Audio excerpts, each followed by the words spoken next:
Alchemize your energy. Darling, let your spirit be free. Don't give up, keep on pushing through. Now is the time, it's all up to you. Alchemize your energy, my friend. Let your spirit be free. Don't give up, keep on pushing through. Now is the time, it's all up to you.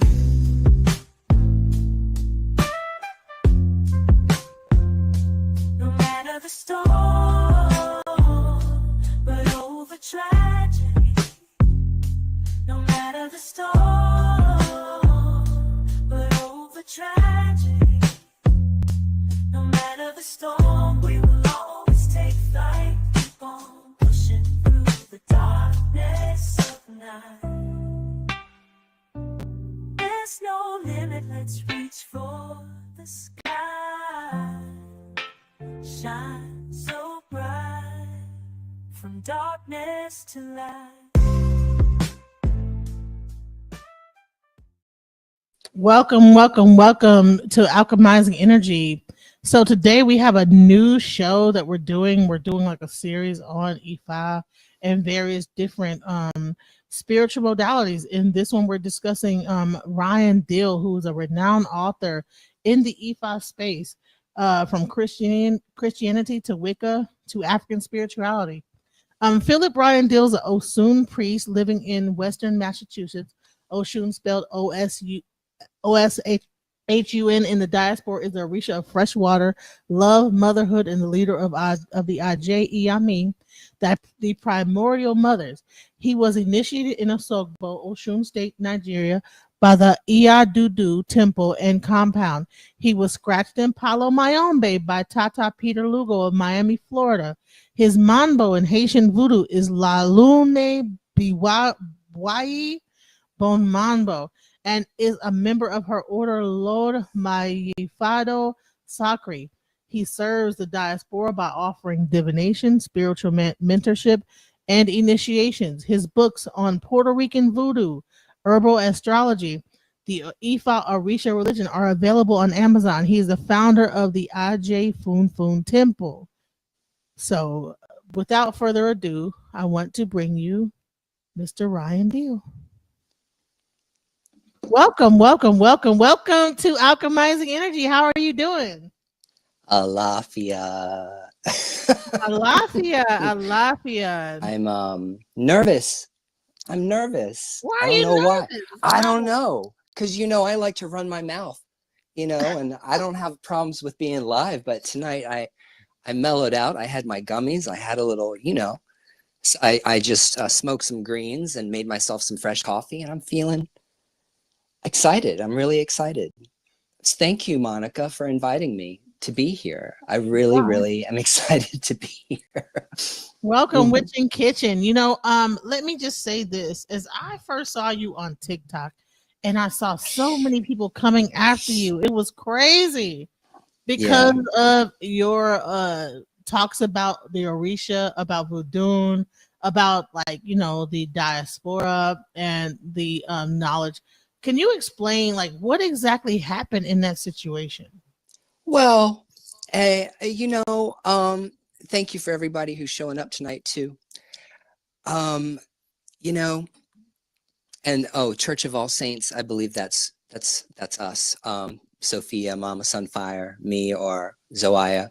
But the funny thing is, people were coming after me on TikTok for way more than just my initiation into voodoo, or talking about Orishas, or talking about Loa, or talking about spirits and witchcraft. Because even the Wiccans were coming after me. Because I said, you can get an elemental spirit to live in an iron pot. And boy, all the Irish witch bitches over in Europe, they lost their damn mind. They started coming after you. You can't put a fairy in a pot, in an iron pot, and all kinds of craziness. TikTok is just crazy. People are just crazy. And it's always the craziest people that are the loudest people in any space. You know what I'm saying? Right. So I want, before we get in really into your background, Wicca, African spirituality, voodoo, all this. First, I want to get into your background in the Jehovah Witness Church. Is how you Why get did you have to put it in the title? I sent it out. I was like, oh man, why'd she have to put it in the title? Okay, we can talk about it. Yes. I want to get into your upbringing as a Jehovah Witness and how you transitioned from a Jehovah Witness person into actual, like, getting into, like, All Wicca, this. and then into African spirituality. Well, Oh, FIFA's here. Who's FIFA? Just a random follower. Oh, okay. I thought that was my friend. All right. So I gotta drop him down because we're gonna get his story first, and then we'll let people come up. Okay. Just give us some time to get his story and his thing, and then we're gonna, like, have you come up, ask questions and everything like that. So just give us some time, okay? Mm-hmm. Thank you. All right. So let's get into Jehovah Witness and how that whole thing started and everything. well, my mother, my mother's mother, I'm going to tell you a little story. My mother's mother was born and raised a Baptist, and my grandfather was Catholic. My mom's side of the family is Puerto Rican. So I'm Puerto Rican on my mom's side of the family. And my grandmother and grandfather had gotten married, but prior to them getting married, my grandmother had a child out of wedlock, and the baby died. And so she went to her preacher or whatever at the Baptist church and wanted to ask about, like, the soul of her baby. And the preacher said that her baby was burning in hell because she was a sinner. And that's how that was. And it really, really upset my grandmother. It really shook her. She couldn't understand why a loving God would put a baby, an infant soul, into a hellfire because of her own personal, whatever, proclivities. So one day, little old lady knocked on her door, who was a Jehovah's Witness. And Jehovah's Witnesses have been around for about 200 years. They've been around for a while. And she showed her scriptures in the Bible that talked against, like, hellfire, the hellfire doctrine. Jehovah's Witnesses don't believe in hell. That's one of the things that they don't believe in the religion. And so my grandmother converted to being a Jehovah's Witness, and my mom was about 6 years old at the time, and my aunt was like 5 years old at the time. My mom and my aunt were old enough to remember growing up, like, celebrating holidays, because Jehovah's Witnesses don't celebrate holidays. They don't celebrate Christmas or your birthday or anything like that, Easter, none of that. So they were old enough to remember celebrating Christmas and then stopping celebrating Christmas. And my mom grew up a witness, and my dad converted to being a witness when he was a teenager. The Jehovah's Witnesses would come out and do Bible studies with my dad's mom, and the kids would sit in on the Bible studies. My dad's dad was totally against it, 100%. And I'm not close to my dad's side of the family at all, so I really don't know what that story was. But what's interesting is all of the kids became witnesses. My father, his two brothers, his two sisters, they all became witnesses in Chesapeake, Virginia. And so I was, a third generation witness on my mom's side, and second generation witness on my dad's side. So it's all I knew. That's what I grew up in. And when you're growing up a Jehovah's Witness, they don't let you read books about spirituality, religion. They have their own translation of the Bible. So, like, you're really not supposed to read other translations of the Bible. Like, I never read the King James Bible until later on in life when I, read it. But and then the organization is structured so that it's a pyramid scheme. There's a food chain. It's a hierarchy of command. And my dad was an elder in the congregation, so he was, like, important. And I grew up in that environment, and I got kicked out of the Jehovah's Witness organization when I was 22 because I'm queer, and you know, who I was as a person and who I loved at the time did not align with the views of the church, and there were a lot of things that I was struggling with. I was really, really struggling with the church's doctrines and teachings. So I got out of that and I went to college and I started studying world religion and comparative religion. And immediately I gravitated towards Wicca and witchcraft and paganism, earth-based spirituality and like indigenous spirituality, shamanism and stuff that directly communicates with the earth and with nature. You know, believes in the divine masculine and the divine feminine, believes in this great cosmic entity that's greater than all, and how our lives interact with these cosmic forces and these forces of nature. So I decolonized my mind like over 20 years ago. Like 23 years ago is when I broke with Christianity. I walked away from Christianity and I said, I'm all set with that.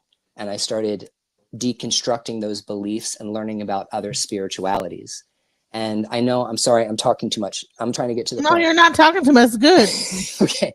I mean, the point is, listen, just don't feel like you have to like limit yourself. Like, don't feel like you're talking too much. Listen, this is a learning for everybody. There's people that are listening to this that are probably ex-Jehovah Witnesses, that are probably Jehovah Witnesses. okay. You have to like put it in mind as a person that tried to explain, and don't worry about what people think. Okay. Okay. Yes. So I just and I don't like, I'll talk about it. I don't have any problems talking about anything about Jehovah's Witnesses. It's just usually something I don't talk about because it's very misunderstood and the people are very misunderstood. And I want to say that I was born and raised in Norfolk, Virginia, and the Norview Avenue congregation that I went to for the first 14 years of my life, 15 years of my life, that those brothers and sisters in that congregation were lovely, lovely, lovely people. They were good people. They were Christian. They believed in what they believed in. I'm not mad at them. I'm not. I mean, there was a couple of years when I drive past a Kingdom Hall that I wanted to set it on fire. That lasted for about a decade. But besides that, I really loved all the brothers and sisters that were in the congregation. It's just a shame that the church's policies are about excommunication, disfellowshipping, and shunning. It's a way the cult is able to control the masses of the people that are in the church. And it's a shame. But there are some really beautiful aspects about being a Jehovah's Witness too. Like I can't be mad about everything because there were some aspects that were really good for me. Okay, what name those aspects? Well, I'm gonna go ahead and tell you straight up. My family was the only white family in an all-black congregation for the first 15 years of my life. I grew up in an environment where all of the men that I looked up to as spiritual giants, as good Christian men, and as my mentors were all Black men. And in Jehovah's Witness organization theology, like you can't be racist and be a Jehovah's Witness. Like it's a taboo. You can't do that. So I was born into a culture of people who were multicultural, multi-ethnicity, came together and actively preached against racism and prejudice and the system and even they even recognize the systemic racism that exists in America and the government. So it's not bad. And growing up in that environment, I was able to see my father. My father never treated anybody different ever because of the way they acted or the way they looked. He never treated anybody in a negative way. My dad was a good Christian man. He loved everyone, especially Jehovah's Witnesses and the people of his church. But I never heard him say a negative word or anything towards anyone of another race ever or ethnicity growing up. And I want to say that I probably maybe gravitated towards African spirituality later on in life because of such an influence of growing up with very strong Black men who were Christians and teachers and evangelists, you know, and I'm proud of that. Like that's something I am proud of. That makes me happy. It makes me joyous that I was able to be raised in an environment where everybody tried to see each other as equals. You know, that's a beautiful aspect of it. Bad aspect of it, you fuck up. Oh, I'm sorry. Oh, I'm not supposed to curse. No, it's okay. Okay. Just be yourself. No. So the like one of the bad aspects of it is like, you know, you F up, you will get kicked out. So like it is a cult because the Watchtower organization translated their Bible to fit their theological understanding of Christianity. And they create the Watchtower and Awaken, all these publications, manuals that teach people the Bible, but it's all the dogma and the theology of the cult. And so you get radicalized being a Jehovah's Witness. Like you believe that your religion is the only true religion. So I grew up being taught that our religion was the only true religion. It was the only true version of Christianity. And that we had the only true religion and everybody else was bad and evil. I mean, so we're talking about black and white thinking. We're talking about good and evil, this dichotomy, growing up in this terrible dichotomy of like, we have the true religion, everybody else ain't shit. You see, that's bad.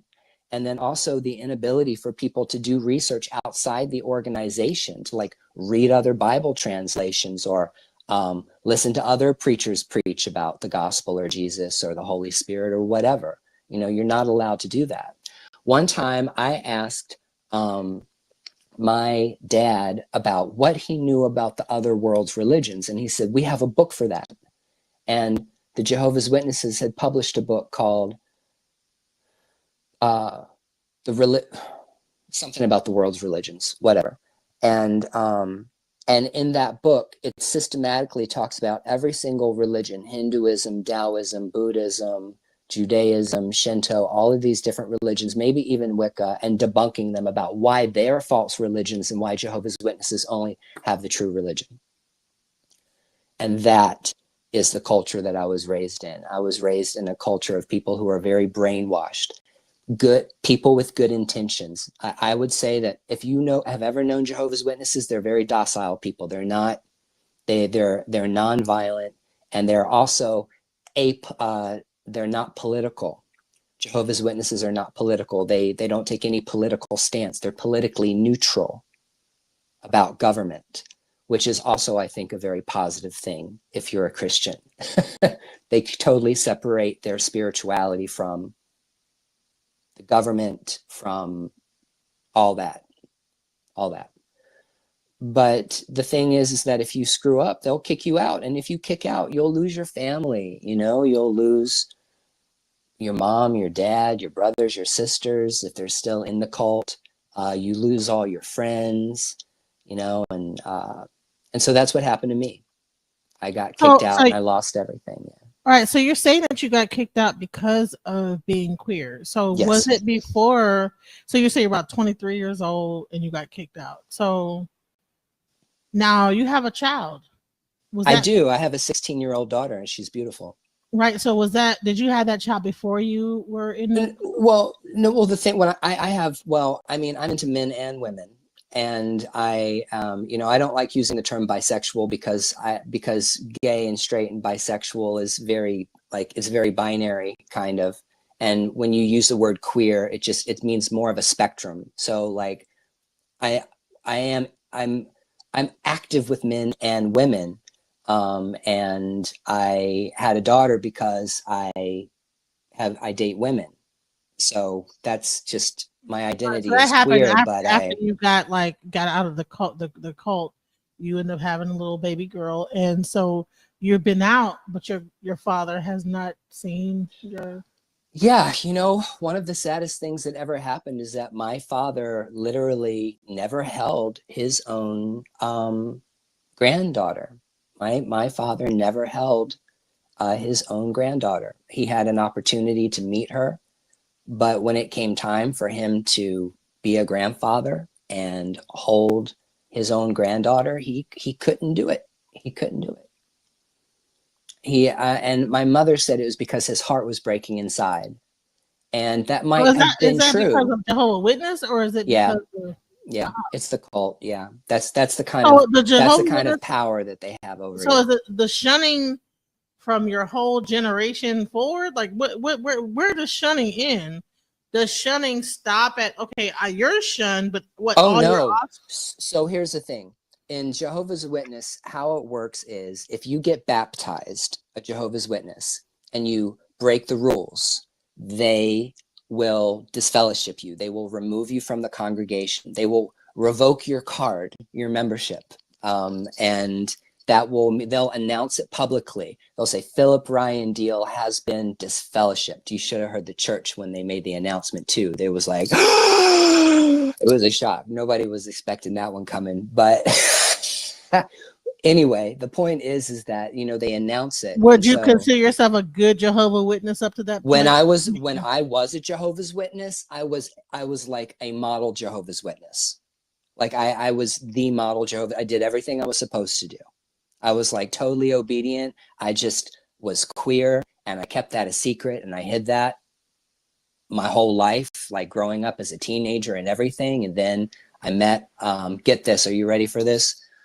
The guy I met and fell in love with at the time was a witness. Wow. And we were living together like brothers, okay? But it was more like, hey, bro, I'm stuck in the washer machine again. Right, and stuff going Can you on. So come get me listen, out? I So want I that's what want to happened. I want to welcome Napasha Da from the House of Consciousness to the stage. Hi. This is Napasha Da, and welcome to Alchemizing Energy. Can you hear me? I think you're on mute. Anyways, okay, so I guess she might be trying to get her. Oh, I'm on mute. Dang, I always do that. I want to come in. I don't want to come in with just in my background. Peace and hello. Thank you, Hi. Genesis. I wanted to come in. I wanted to let you get going a little bit. I have some questions for you. And talking about the Jehovah Witness religion, I noticed that there's homosexuals everywhere. Let me just put that out there first. But I have a close relationship with Jehovah Witnesses, friends, and not so much family, but really close relationship with them. And I just want to say, for the most part, the people that I meet from there. Oops, I was making a phone call. Sorry. See why I had it on mute? Told you. Okay, sorry. So the people I know, they're great people. They are so loving. They're like, and I had an experience too with the whole thing. I heard you with your childhood. Like we had these women, there's two women, Sharon and Carol, and they wanted my mom to convert, and they were really supportive. But their mission was, at the end of this, you got to convert, and But I digress. So I noticed there's a lot of for me. How do I say this? Everyone knows that these people are homosexual, but it's like listening to your stories, something happens where the person actually has to come out and be like, I'm homosexual. They don't, if you never do that, you never get disassociated, right? So here's the thing. The thing is like Jehovah's Witnesses, for the most part, on a lot of things, run on a don't ask, don't tell basis. And so there might be people that I ran into growing up as a witness that I thought, wow, he's really gay. But you don't talk about that. It's not part of the culture to talk about those kinds of things because they're taboo.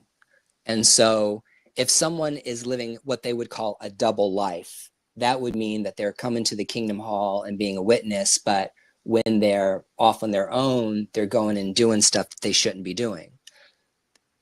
Deal is that if that person never gets baptized, they can't enforce anything against them. They can't even tell people that they can't talk to them.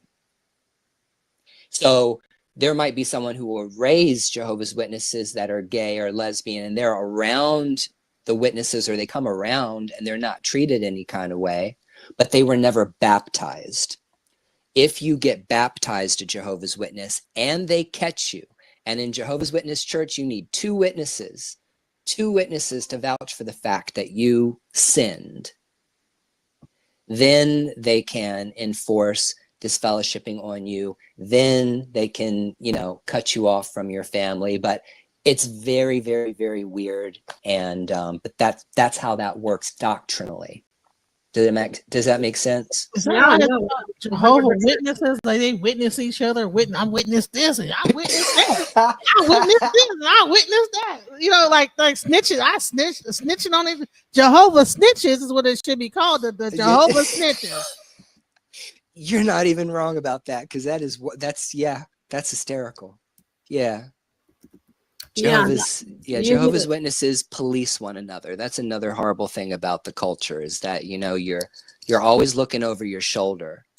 You know, you're always afraid, you know, that someone's going to see you somewhere that you shouldn't be. It's Well, that's how cults work. yeah. They always like police each other, which is really sad. I'm gonna share this to my channel and see. I did say interview with Genesis, if that's okay. Genesis, I don't think you have a problem with that.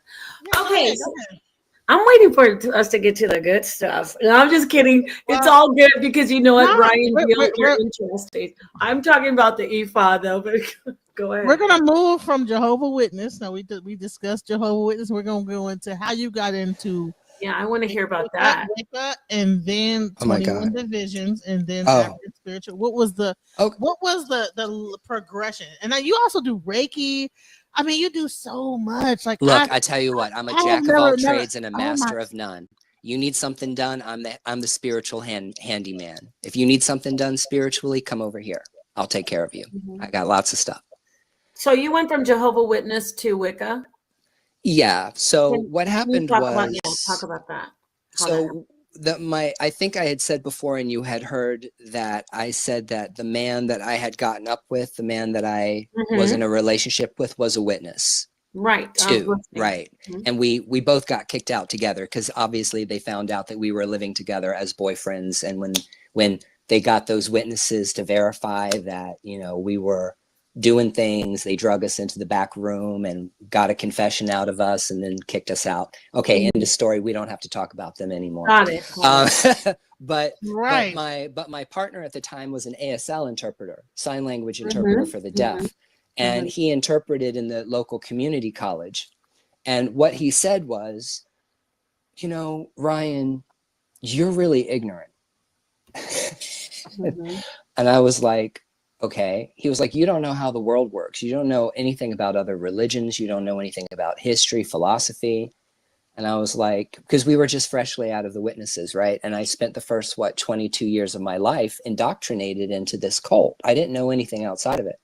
So, but my partner said, you really should sign up for like a world's religions class. I know this professor who teaches a world's religions class at the community college. Go down and sign up for the class, you know, non-credit student.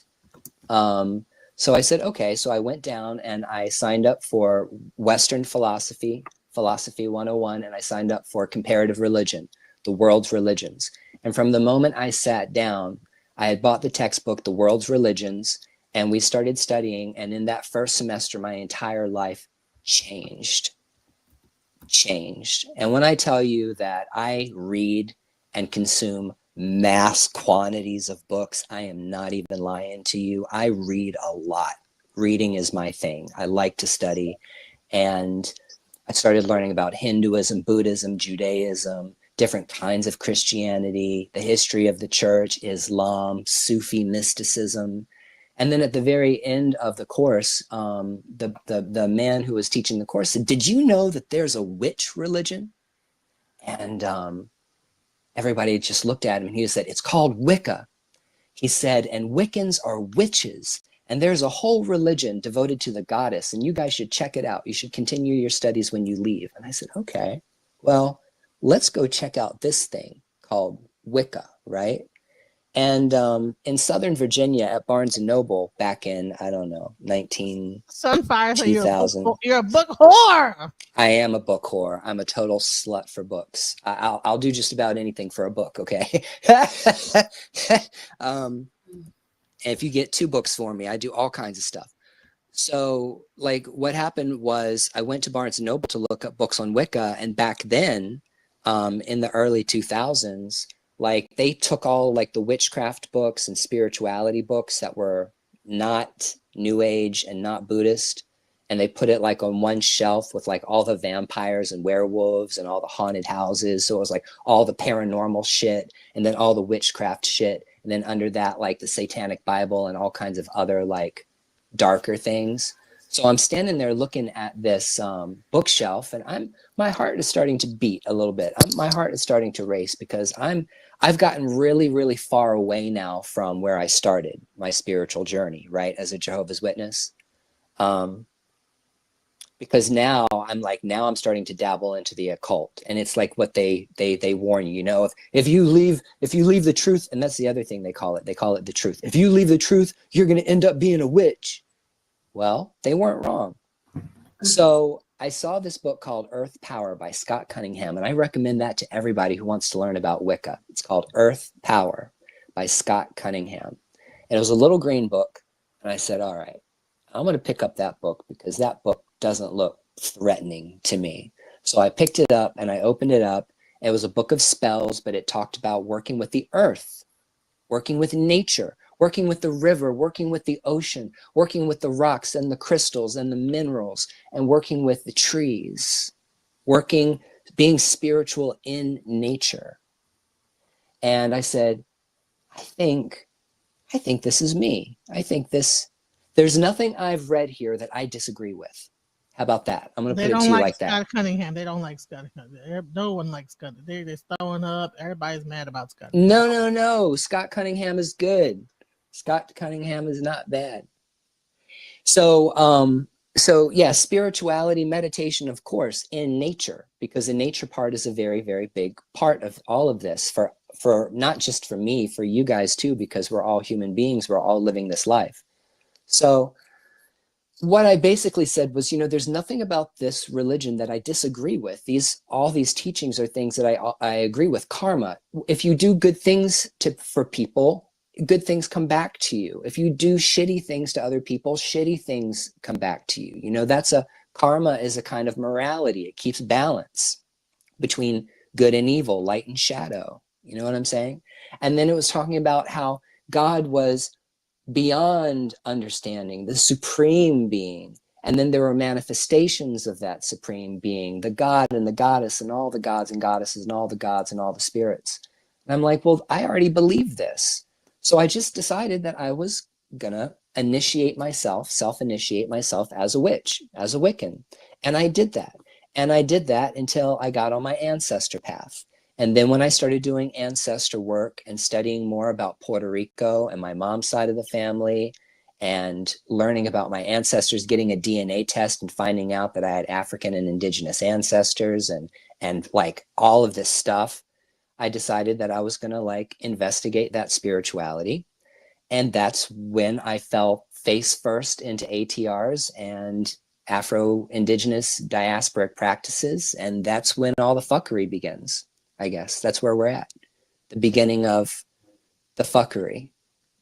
So did you start off in 21 divisions or voodoo?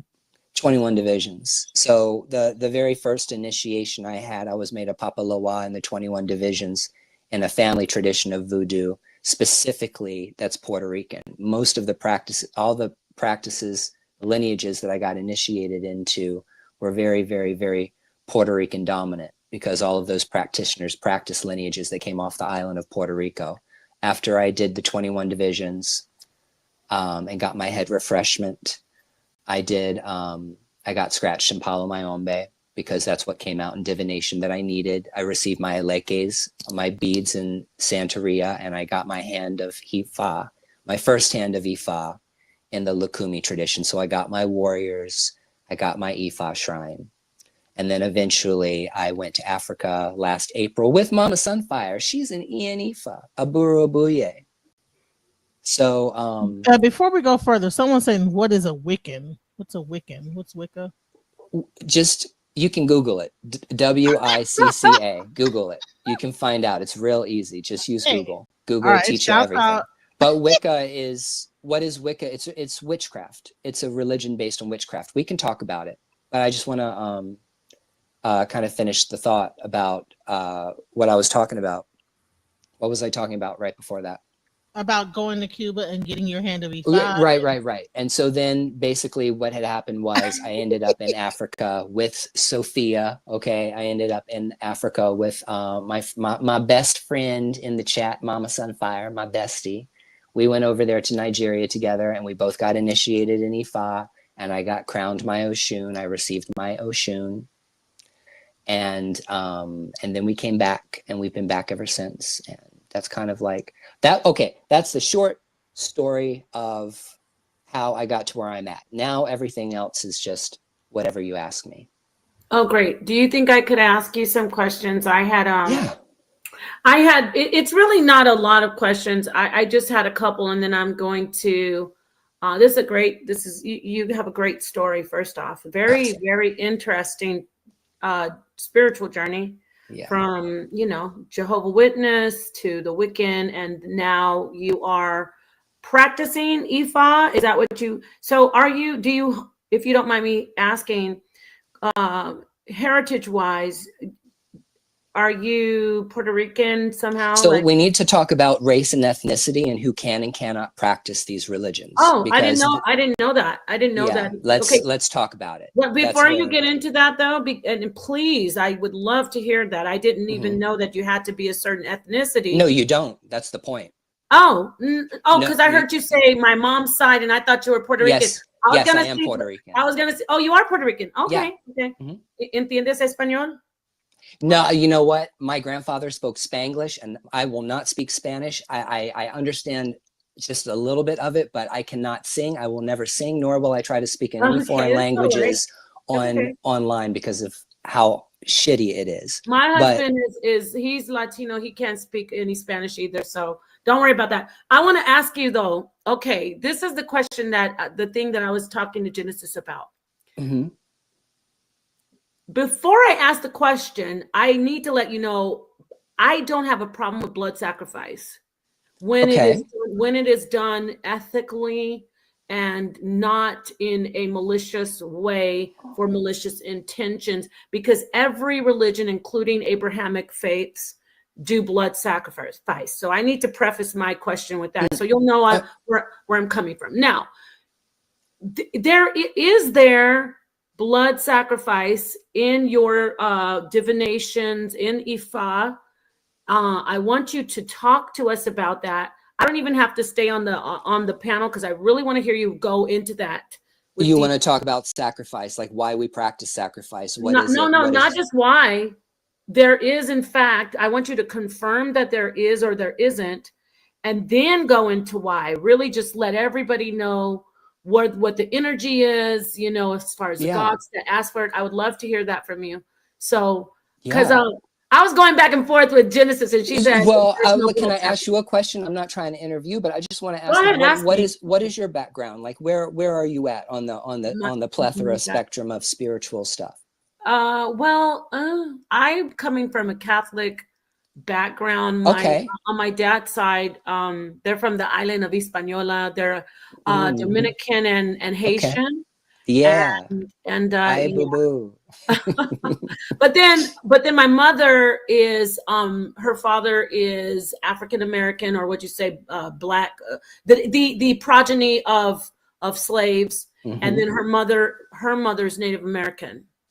So there's a lot of, but everything's based. We did Bible, just like you, Bible, learning the Bible. And I've come to the point where I'm also, by the way, I practice as a Hebrew Israelite, meaning that I follow Torah as much as I can, but I don't, I'm not rigid. So I am pretty unconventional.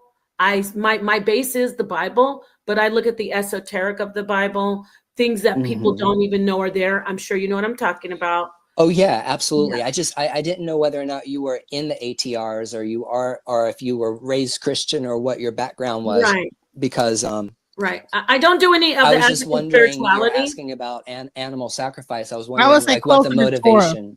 Well, closer to Torah, Hebrew Israelite. Yeah, I'm Torah, but this is the thing. I realized that blood sacrifice is no different. There are rules put on it. There was a Torah placed on No, it. so Yeah. I'm sorry.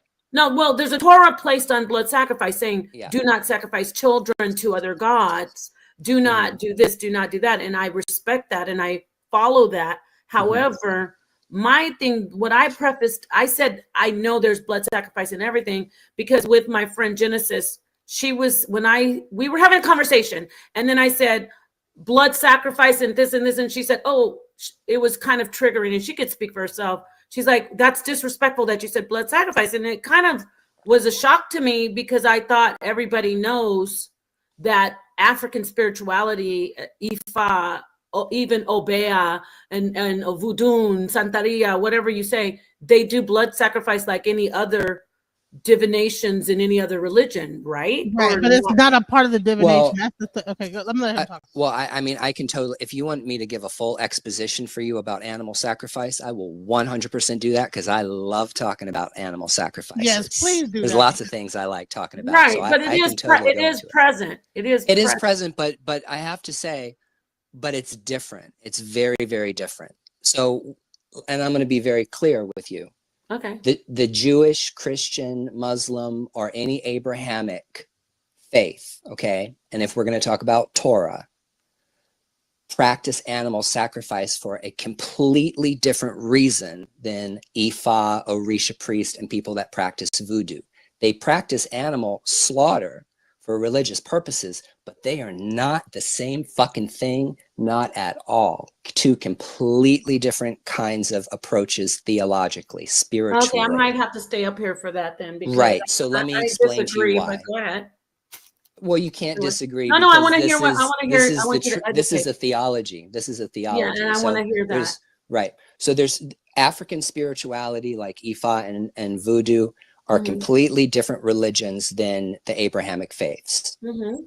They might be connected because Right, I people hear you. might have migrated from one part of the world to the other, like what we were talking about earlier, that, you know, the people that lived in Lower Egypt and Upper Sudan are the people that migrated across into West Africa, and those ancient Egyptians that practiced in Nubia are the people that populate the Yoruba Ivory Coast and Yoruba land. So we know that those ancestors come from Egypt. So, I mean, they're all connected. Like religions aren't practiced in a bubble. They're always going to influence each other.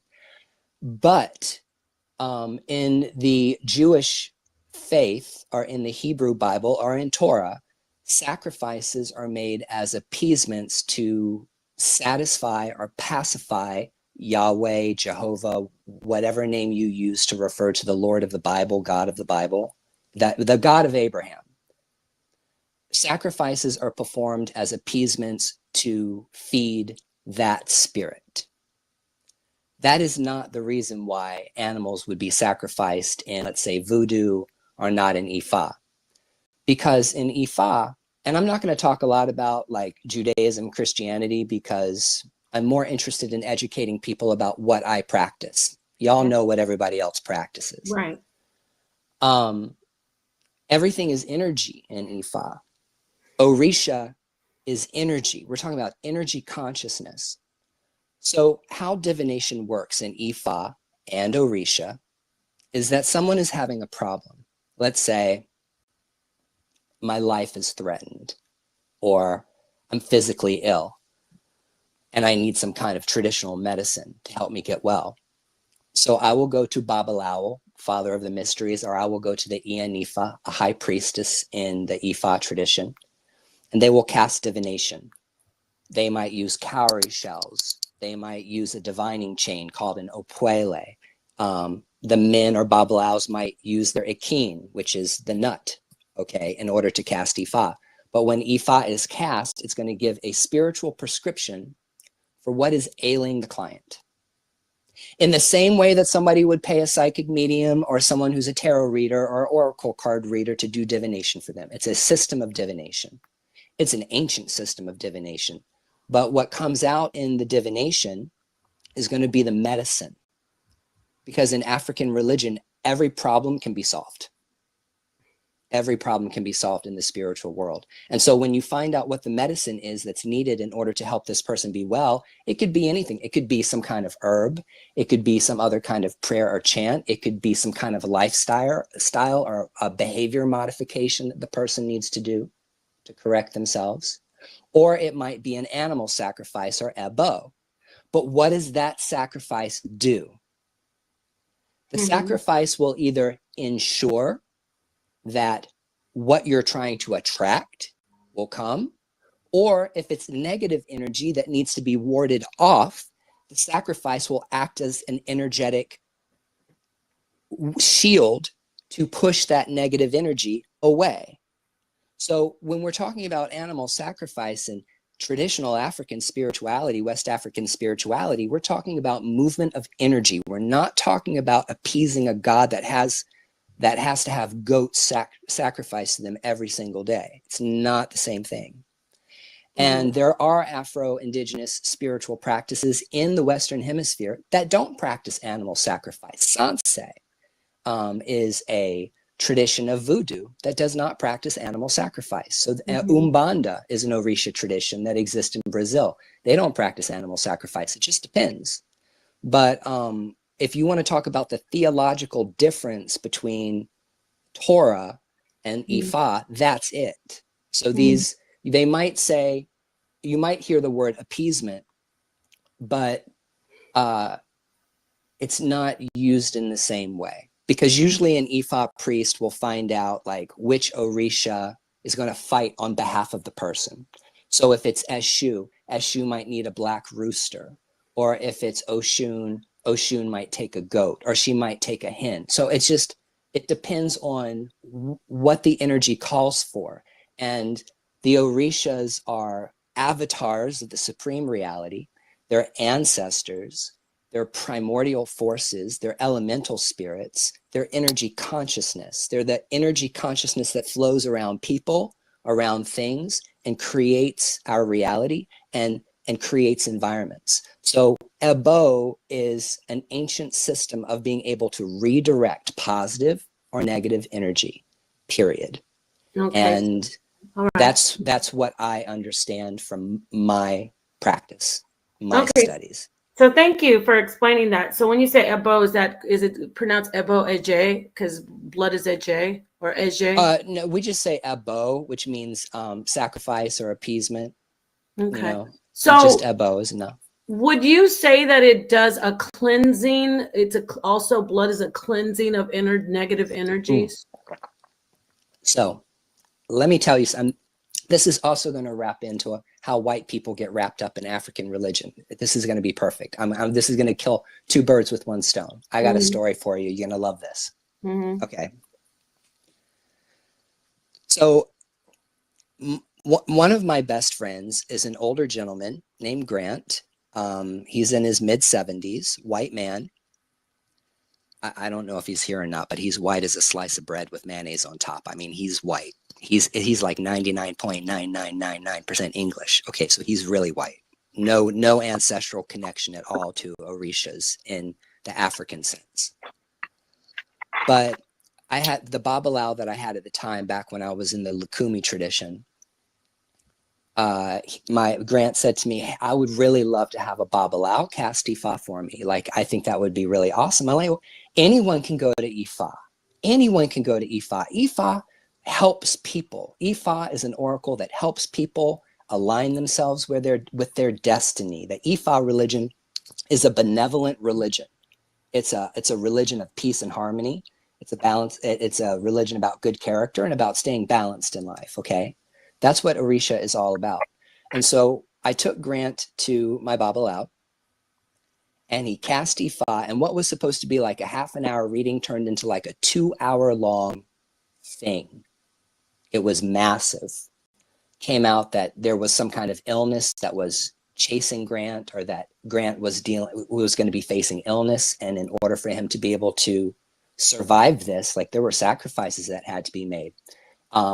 Like a whole ass goat was going to have to be sacrificed. And there's a particular rite that's done in the African traditions where you will take a goat, you will slaughter it, and you will pour the blood on the individual person. and it will take off the death. It takes off the death. Okay, it attracts and pulls off that negative energy because there is a exchange of energy. The goat dies so that you live. Okay, so that's what that animal sacrifice does. The goat literally takes off the illness off the person. That's what happens. That sounds like Christianity. Well, Jesus, yeah, his sacrifice being what covers people's sins and like makes them well. Yes. But I want to correct you for a second, and nothing negative towards you at all personally, but you need to stop making comparisons between Christianity and Judaism and African religion. Stop that. Don't do that anymore. No, I'm going to do it. I'm telling you that you can try to apply the principles of Christianity to African religion, but it ain't that, and it's not the same. Well, so, did you just agree with me that it sounds like Christianity? And you it sounds like Christianity, but that particular spirituality is an entire paradigm. And that paradigm doesn't fit on top of Ifa because they're completely different religions and they believe completely different things. Like, as an example, Oludumare, who is the supreme creator in the Ifa religion, is the god of everyone, not just Jews, not just a particular group of people, the blood inheritors of Abraham, not just one group of people. Oludumare Olorun, the supreme God of the universe, is everyone's God. So that's the first big breaking point between everything you're talking about and everything I'm talking about. But I'll just leave it at that. So I mean, when you're talking about religions, there are similarities because maybe certain practices creeped in from this religion to that one, from Egyptian religion into Judaism, or from Zoroastrianism or Babylonian religion into Judaism, or even Roman religion and Greek mythology into Christianity. So, I mean, there's always going to be a cross-pollination, but at the end of the day, Buddha is not Jesus, and Jesus is not Buddha, and Buddha is not Krishna, and Krishna is not Socrates, and Socrates is not Plato, and none of them are Orunmila. And Orunmila is the Socrates of West Africa. He was an African Socrates. He was a philosopher. And so the Ifa philosophy largely comes from him. Right. So can I just say something to you real quickly so you yes, can please. know me? There is a study. It's comparative religion, and this isn't for me a war on religions. I completely respect. I have friends and family who practice different types of spirituality, African spirituality, or Hinduism, Buddhism. So when your perspective is not any different than mine, to be honest. I just like to make it clear to people, especially in Abrahamic religions, that their spirituality is not so far away from what they might look at and say, oh, that's so evil and that's so this. So that's why I'm always going to point it out. Yeah. So that's where I'm coming from. I hope I didn't offend you. I wasn't. No, I'm not offended. That's why I needed to stop you for a second, because you were like getting your Vaseline and taking your earrings off. Oh no, not at all. Oh no. I'm just actually, for me, I'm just very intense when I care about something, but it's not. I don't want you to think I was attacking you in any way, because I'm not. I totally get it. I'm from the toughest environment. Ask Genesis, check my resume, but I do want to tell you this. You don't have to be defensive with me. It's important to connect, or for me to make the comparison, so people who are a part of the Abrahamic faith can break those, you know what I mean? Those stereotypes and the hatred, and say, oh, these people, they're so evil. They're worshiping the devil. So you get what? So that's why I'm making the comparisons. Right. Yes. You hear me doing it. I know it's not the same. I know it's not the same. Right. I know you do. I can understand that you do. I also realize that people are where they're at and they can't be anywhere else.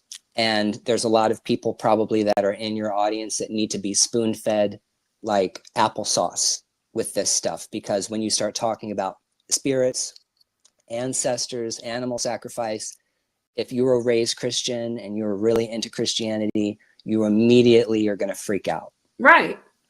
And we don't want anybody freaking out. No, not at all. Exactly. So, but Ryan, I love listening to you. I love how you broke down about Aludamare. I heard the name. Oludamare. Aludamare, Yeah. that is beautiful. No, honestly, to everyone, it is beautiful to hear someone say that God doesn't say I'm only the God of certain people. So do what I start helping me out. Let's make those connections. Don't be afraid to. I totally get it. No, the thing is I just need people to understand that even though there are similarities, like at the core, Right. there are very, very real differences. Of Because, course. and I'm going to tell you why.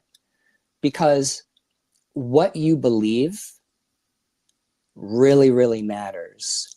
And what you believe is directly going to impact all of your choices and your decisions. And what you believe creates an entire paradigm in order for you to function in the world. Mm-hmm. So this is my recommendation. I'm a teacher. That's what I am. That's what I like to do.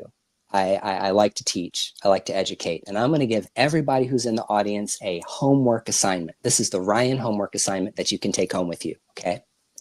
I want you to take a piece of paper, and I want you to draw a line down that piece of paper.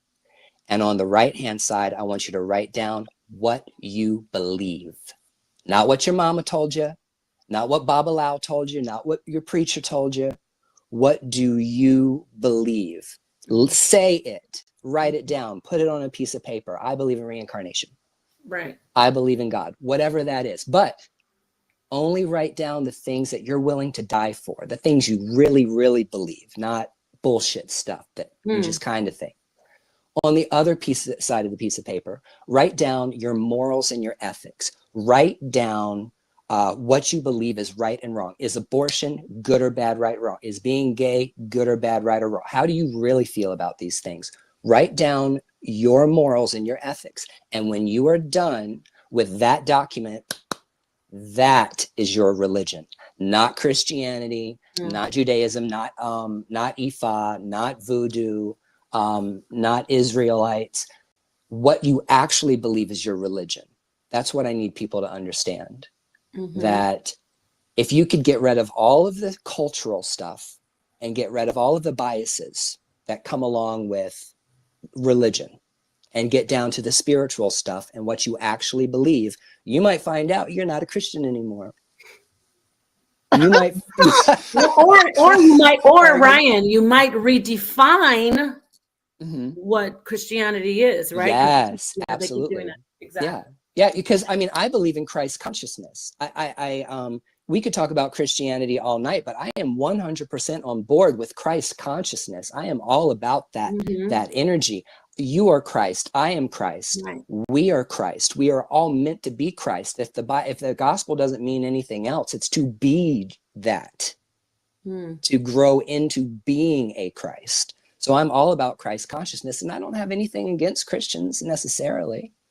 As individual people, I have problems with the religion, but I have a problem with all Abrahamic religions. So it's just kind of like my own personal feelings that I have, you know. Because there's a lot of hatred and there's a lot of proselytizing and there's a bad history. We know this, and this is where Genesis and myself, we know this in very well in a community that we're in, which we got to bring you onto the House of Consciousness, Genesis, you know that, because we have the Sonnetter challenges the Bible. He challenges Abrahamic faith. He does all of that. And I would love to have you come to the platform and do what you just did. Don't dial down. I like when you turn up. We love it over. Tell Genesis. Really? Oh, I would be so excited. Oh my God. You can turn all the way up friends. over there. You can start knocking some heads off if you like. No, I will only go so far, and then I'll shut the hell up and I'll stay in my lane. No. I'll tell you why. Because when I was getting initiated in Africa and I was being made an Oshun priest, my Oshun put down rules on me. Taboos. She told me exactly what she expected out of me in this life. And I'll tell you what she said. She said, don't get mad. And don't get in a fight with anybody. Oh wow, that sounds like Genesis. What she says. Those were the Same thing happened to two me. rules. If Oshun tells you that you're not supposed to be doing it, you know you got to follow your ETA One 110% bottom line. 100%. And so when she said, "Don't get mad," I was like, those days of me getting angry are over. I can't get mad about anything How can you anymore. not get mad though? Isn't You that a gotta good put honey. thing? Yep. I'm- Some Oshun, the Oshun priestess that I know, they always go and put honey on their tongue. Oshun Tu Oh, Ying, Oshun Tu Ying. Y'all know her, Isis yeah. Brantley. Come on now. Um, She's the primary Oshun over here in America, and she makes sure that we got to put honey on our tongue. Oh, that you sounds know like a what? good practice. I might try that. No, I You didn't, something gotta I that do you didn't, it. can hold do. on, y'all. I Drink some didn't cold water. introduce. I didn't Oh introduce yeah. SU Nikki. SU Nikki is the SU in America. She is the SU of America. You are our Yes, yes. Oh, She, Yeah. the color of Agaro Ocean. Aboye. Isn't that the Agbo color? atu Yellow? ashori iwori wofun. Is that the Go color ahead, of boy. the food? Show it, too. I want to learn. I'm learning. Wow, I feel like see, I'm a novice up here. For this isn't my lane, but I'm learning. Peace to all of you. Peace and love at the end of the day. It's always respect and love. That's what we need more of. When I have people who are in the Abrahamic faith, right, that are my friends, and they're listening to me right now saying, I know she's not up there with those devil worshipers loving on them. But it's okay, because nobody has to. We got to walk some people down. She hasn't heard. Look, she hasn't heard our conversation about Christianity, has she? no, she haven't. I'm gonna click off and listen, because if it's something that if y'all are beating them up, I can't be up here and No, not. we're not. I'm No, not. we're not. I'll just look. I'll throw you a bone. And it's something that man has broken. He has broken all 7 covenants. I believe, yes, 100%. All the 7. What are you saying? Can we name? Can you name at least 5? Look, I'm gonna be Oshun about it. Can you name at least 5 of those covenants? Let's see the virtues. This ain't about virtues. Oh, okay. Go ahead. Let me listen from afar, and I really want to hear this. Actually, you just spoke on one of them. Sloth, lust. Which one? No. When you said Abraham. Oh, let's see the covenant. We're talking about the covenants. If we're gonna go there, we got to be the boss about it. There are covenants that were promised. Torah? Are you talking about Torah? No, I'm talking about the cut. Look, if you a real I'm gonna go there. I'll throw the first stone. If you're a real Christian, you should know at least 5 of these covenants of the 7 that were broken. Oh no, I don't then, because I must not be a real Christian. What are they? The first one is the Adamic covenant, the covenant between God and Adam. Oh, there was a covenant between God and Adam? I'm gonna go there. Yeah. What was the covenant between God and Adam? What did God tell Adam to do?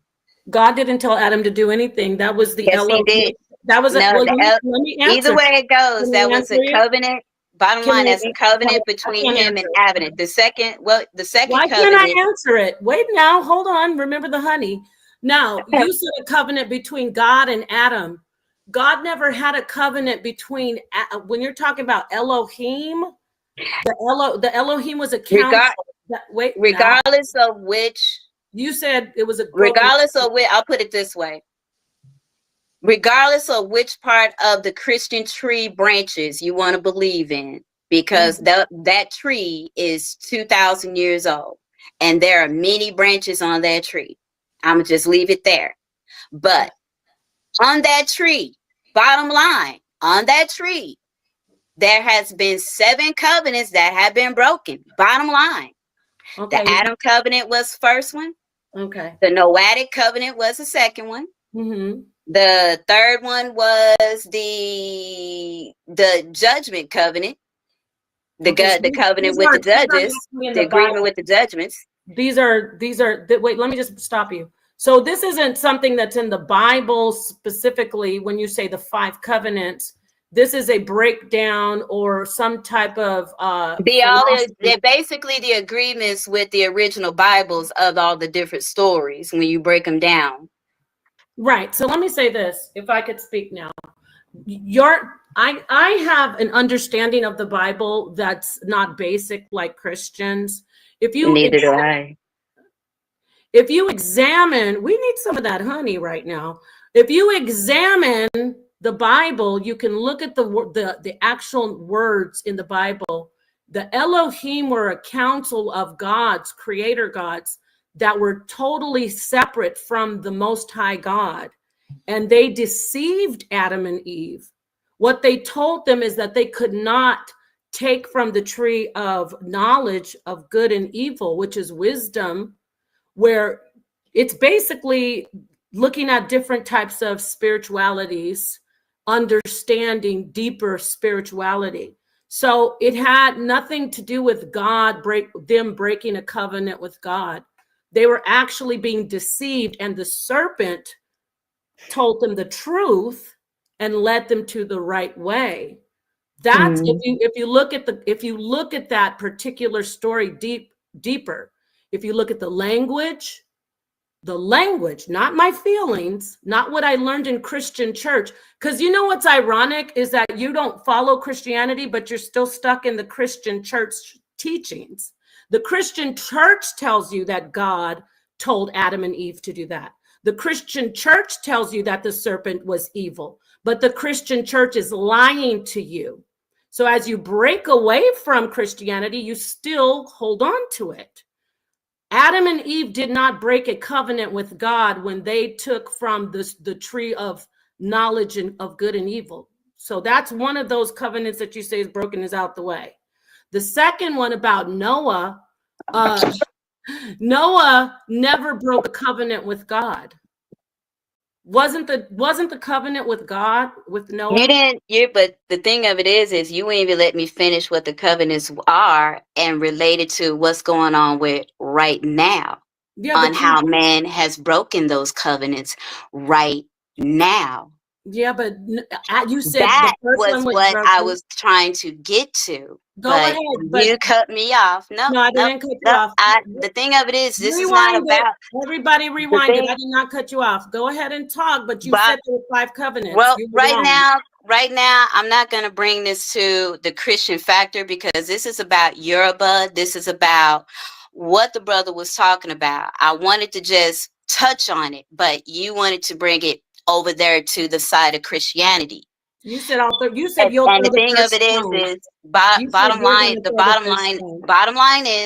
line is, this is about the young brother talking about Ifa and Phi and Olodumare and the cosmology. I was going to be break. All I was doing was just tipping in on some of the cosmology that has been educated that others have not known that's in that Bible, because there are other things, but we're not. That is for another conversation on another show. But the focus is on this young man. I know, but you can have a conversation about that on another show, but this right here, I want the young man, because I'm interested in what the young man is talking about and his experience, because his experience is more intriguing to me, because I want to know, because we all have to be connected 110% regardless. Got it. Okay, on so all of we're gonna get on. Because there are many. Genesis, real quick, just hold on. I want to make this clear. I was having a conversation with him, and then the Eshu came in and said, "I'm gonna throw the first stone, and I'm gonna tell you about these 5 things in Christianity." I didn't say anything about that. See, we need to stand on what we do. But once I bust the piñata open and told you that you're absolutely wrong, now you're back to wanting to listen to him. And I want to. No, I can actually go. Like I said, we can talk about that. But the thing of it is, it's about him. We need some honey in here. We need honey. Right, listen, so I didn't cut you off. Wait a minute. And nobody is not trying. Nobody is running away. The thing of it is, I just wanted to bring it back in. Genesis. She said that she's willing to talk to you about that. No, I'm not. Wait a minute, Genesis. I'm leaving. Don't cut me off. She said a lot. I was up here having a great conversation with him. Some people don't know who they're sitting with. I could help her learn more about the Bible if she'd like to. She has no clue that I've been ordained in the Bible since I was 6 years old, but we're not going to discuss that conversation. Why are you cutting me off? Let me get my statement out. I can help you just like you can help me learn about Ifa and voodoo. I can help you learn the Bible the right way, because you, until tonight, thought that Adam and Eve had a covenant with God. When you clearly read the actual Hebrew, it says Elohim, which is a council of creator gods, not the most high, unfathomable God. I also taught you that the serpent didn't lie, so there was no covenant. The actual creator gods lied to the people. So we can teach each other. I'd be more than happy to sit with you and learn from you, and you can learn from me. But back to what we were doing before you came in, talking about you're going to show me something and you're going to throw a first stone and you're going to show me the 5 this and that until I had to back you down. Let's get back to the guest that was talking, and let's get back to the love and harmony. All right, that's what I do. All right. So listen, Check me up. Check my resume. Okay, so here's the deal. Let's go back to our original guest and there you go. This conversation. That's Hello, are you still there, Ryan? You still there? Yes, let's get back to it. And I'd like to say, Ryan, much love to you. Peace. I don't want this to be a reflection on you. This was her and me. So no, don't even worry about it. Peace and love to everybody, even to the SU. And you know what? Like I said, we need honey up on this stage. It's like okay, that. Man. Hey, this is a little bit of a disagreement. It's okay. It ain't no big deal. It wasn't a disagreement. It was me letting people know my lane and your lane. Your lane is Ifa, and I would never come in trying to teach you. I'd be looking like a fool, just like you looked like a fool trying to tell me something about the Bible. Peace and love. Ryan, I'm going to get in touch with you. I have to bring you onto the House of Consciousness. Thank you, Genesis. I would love to. Thank you. Peace to the audience. Peace and love. For sure. Thank you. All right, man. Whoa. I did not expect that to happen, man. Yes. Okay. So. Oh. Okay. Hi. How are you doing, Monica? I had to go smoke a bowl. Why did SU leave? I had to go smoke a bowl real quick. Why the SU leave? Why SU? Okay, it's all right. I thought that she had some questions about what you were saying, and we're good. We're gonna get back to us. Come back. We're gonna get back to us. Let's get back to it. So So what were we talking about before all this happened? Oh, that was crazy. I'm here. I'm queer. I ain't going anywhere. Right. So let's get back. So yeah. So you got. I don't even know what the hell. What was the jewelry at? Okay, so hold on a second. All right, here we go, SU. All right, SU. So you really initially came up here to support the brother, and I think you had some questions, and you wanted to talk to him a little more. No, I wanted to give him praises, but he's on point. Oh, honey, thank you. Baby, you are on point. You're doing good. See, the thing, I'm going to tell you the truth. The truth is it's a taboo for me to get into arguments with people. So whenever things start getting heated and people start talking shit or things start happening, it makes me nervous because I don't want to get into any kind of arguments. And you did the right thing. You did the most correct thing. And I just take a step back. I get that. And look, as a child of issue, I get that all the time. All I wanted to do is just break it quickly down. And it was about the education that I was brought up in, because I was raised in all the religions of Christianity. Mm-hmm. Hey, Ashley, Nikki, real quick, can you turn your camera to the side? Turn your camera to the side. Just turn which way? Like landscape.